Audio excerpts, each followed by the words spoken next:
You TiVo every episode of Family Guy? Dude, it's a good show. Yeah, lots of people like Family Guy. Ugh. We act like we didn't take a lot from The Simpsons. We took a lot from The Simpsons. These videos are not for children. If you are a children, then piss off. Hold up. Vegan Infuso? Motherfucker, I watch your channel like every fucking day. God damn. Thank you. I watch this motherfucker every fucking day. Dope channel, by the way. Dope fucking channel. Hey there, it's me, your least favorite YouTuber, Infuso. And I'm back with a series that I believed quietly retired. I thought the day of the day the blank died series had died. Just when I thought I was out, they pulled me back in. But here I am again today to talk about a show that everyone at one point or another has talked about. Whether it be good, whether it be bad, it has been. And that show, of course, as those of you who have read the title already know, is Family Guy. Now, usually when this show is brought up, it's done with a heavy sigh and a long explanation about how unfunny it is from that one friend you don't usually go to public places with. And while yes, that theoretical person has a point, I personally don't think that it's always been that way. Why, as a matter of fact, I know it hasn't. Because at one point in time, Family Guy was genuinely one of my all-time favorite shows. And now, I hardly even want to acknowledge that it is a show. So I guess the real question here is, that I'm going to ask now and then of course answer before any of you can, is what changed? Well, sit back and shut up because I'm about to tell you. Yo, shut up! I wanted to shut up! There's a lot of reasons as to why the Family Guy entertainment well has run dry. So let me start off by hitting you with the most obvious three. Cutaway Gags, and fucking Cutaway Gags. These little intervals of off-narrative jokes were actually some of my favorite parts of the show when I was younger. But now they're part of the reason why I actually stopped watching. Now yes, when you grow up, your taste in certain things changes. And what we find funny, what we find humorous, what we decide to laugh at is no different. But I don't necessarily think that that's the reason these don't hit the way that they used to. Way back when, these were used a little bit more sparingly. They were fun little detours from the plot that would pop up every now and again, and provide the audience with laughter. Yet nowadays, the episode's plot, if you can even call it that, I don't know legally if you can, the episode's plot seems more like a cutaway from the cutaways. There's without a shadow of a doubt an influx on these gags. And now, not only are there more per episode, but they also last considerably longer than they once did. Look, there's over-reliance on a joke, and then there's overkill. And I don't know if you killed the bit, but I know that when watching an episode now, I want to kill myself. Don't even get me started with that lame Conway Twitty joke, which doesn't serve to make the audience laugh, but instead just to take up more of the episode's runtime. Modern Family Guy episodes seem like an outlet for random one-off jokes that have zero relevance to what's going on. And I can continue to bitch and complain, and believe me I can, but that would be a waste of my time and yours, because this has already been perfectly covered by South Park years ago. When I make jokes, they are inherent to a story. Deep, situational, and emotional jokes based on what is relevant and has a point. Not just one random interchangeable joke after another. Newer Family Guy episodes just remind me of Seth MacFarlane's Cavalcade of Cartoon Comedy, a series he did on YouTube about a decade ago. And all it is just a random compilation of animated sketches that don't really have any correlation to each other. Which, in my estimate, is kind of exactly what Family Guy's become. And if that's what Seth wants to do, then fine. I think it would work a hell of a lot better than having it be in this. Using Family Guy as the vehicle for a cartoon sketch show? I don't know, I just kind of think it sucks.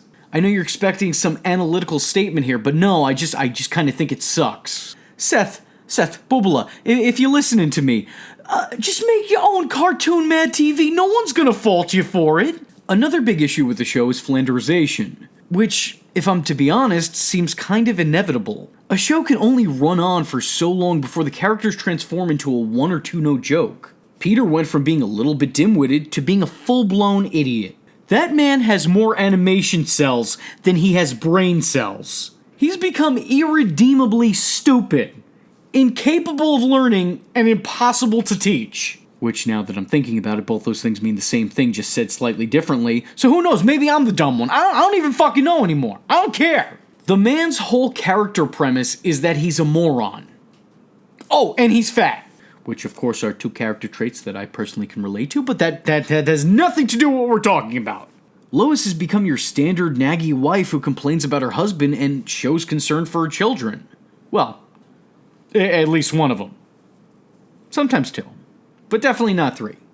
No, seriously, if you watch Modern Family Guy, that's literally her whole purpose in the show. Complain, nag, concern. Repeat. Meg exists to be the object of hate by the rest of her family. Dad! What is it? What's going on? I heard a noise. Is somebody downstairs? Oh, God, Meg, you startled me. And Chris... Well, Chris is just there. Brian's role is to be a sardonic, cynical asshole that Seth MacFarlane can speak through. Well, I mean, I guess come to think of it, that's kind of what he's always been, but now it doesn't seem like he's hiding it anymore. It's very, very blatant. These characters, while always having these traits, used to have more than just these traits. They were written to be, well, actual characters. There were some genuine moments on the show, moments where we saw the characters bond with each other and learn lessons. There were greater contributions outside of fart jokes and shut up Meg. The Flanderization of these characters have really ripped the heart out of Family Guy. It's the very same issue I have with The Simpsons as well. It's like someone removed the soul of the show, and now we're just stuck with the basics. What once was a Family Guy coloring book has become a Family Guy Connect the Dots challenge. It seems like the only time the show shows any humanity is when Stewie and Brian are interacting with each other. And look, I know I'm probably not the first person to say this, but the Stewie and Brian themed episodes are probably some of the best of the show. I personally favor the Road 2 episodes. These two characters have incredible chemistry with each other, but that's probably because it's Seth MacFarlane playing off Seth MacFarlane, so... I mean, if you can't connect with yourself. And speaking of Stewie, he may have the complete opposite problem. He hasn't really been Flanderized, he's kind of been completely retooled. When the show first started out, Stewie was the evil baby who would stop at nothing to try and end his mother's life. And yet, somehow over time, he's become a lot less evil and a lot more vaguely gay. Let's see where this goes.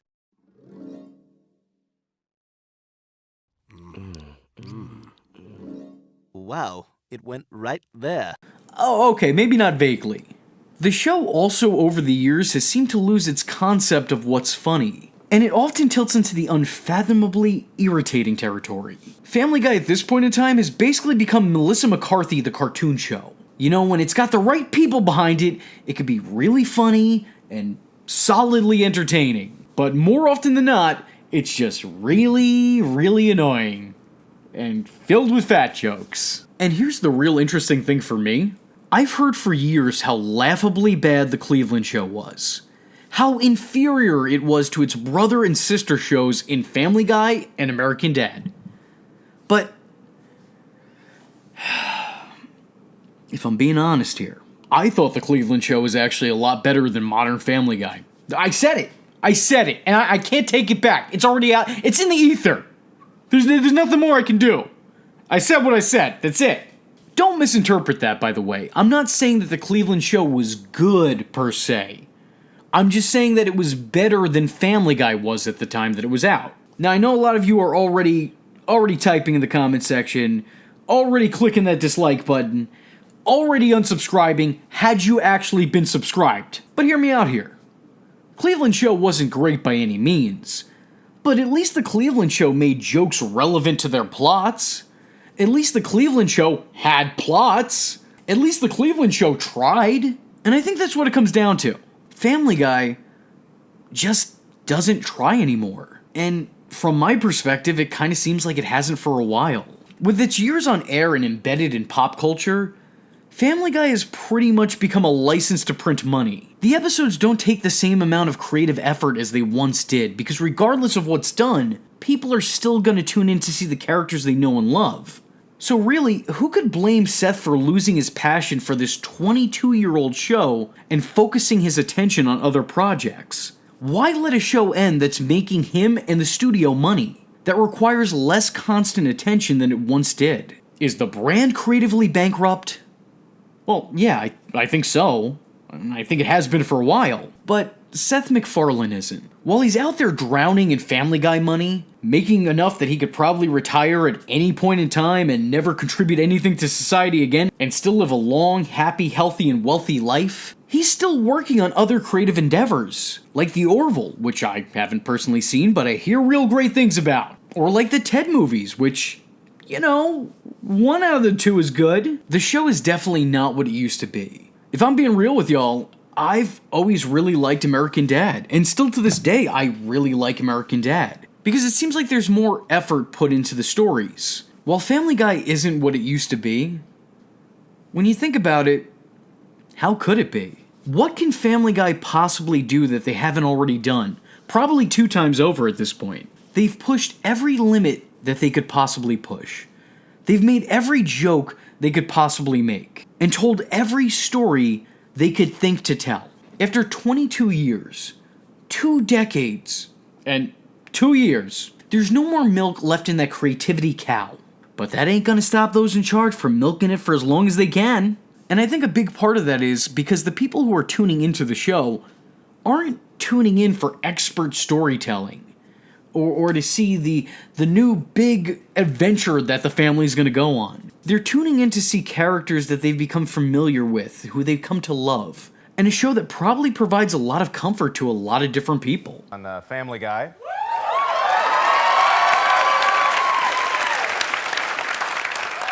Still, really? That's good to know. Family Guy has now effectively been bad longer than it's been good. But its good is what truly stands out. The jokes that hit stick more than the jokes that miss by miles. If we're talking storytelling-wise, the show should end. And it probably should have ended somewhere between 5 and 10 years ago. But it won't, because ultimately this is a business. This isn't about artistic integrity. It's making those working on the show money. It's making the network money. It's making Seth MacFarlane money. So why the hell would anyone pull the cord on this? You know, other than the 2 times that they did pull the cord on it. But it came back fighting. You know what? Family Guy's resilient. And more power to it. Family Guy refuses to die. And I refuse to watch Family Guy live. So, that's where we're at. Anyway, with that being said, I was your least favorite YouTuber, Infuso. I want to thank you all for joining me once again. I know a lot of you guys have been asking me for when this series is going to come back. Surprise, here it is. I'm currently watching a couple shows that you guys requested. Right now, I'm refamiliarizing myself with the show Community because I've gotten a lot of requests for that. But it's been a good 6 years since I stopped watching that show, and my memory of it is not great. So you're gonna have to give me a little bit to rewatch the whole goddamn thing before I come here and start talking about it. And there's a couple other videos in the works as well. Don't want to necessarily give them away just yet, but your requests have been answered. And thank you guys for requesting them. So if you have a TV show or a series that you want me to talk about on the Day the Blank Died series, let me know in the comment section below. Anyway, with that being said, I'm your least favorite YouTuber, Infuso. You all are the Degenerates, and I thank you for watching, and I hope to see you in the next one. I am vengeance.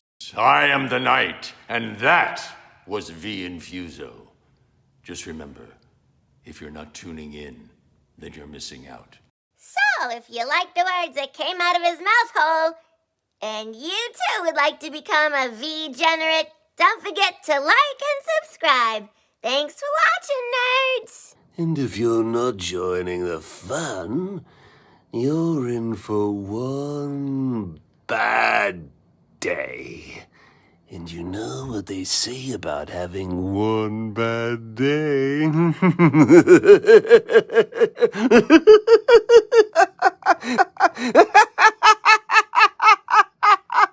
Catch him next time. Same bat time. Same bat channel. Ladies and gentlemen, Mr. Peter Griffin.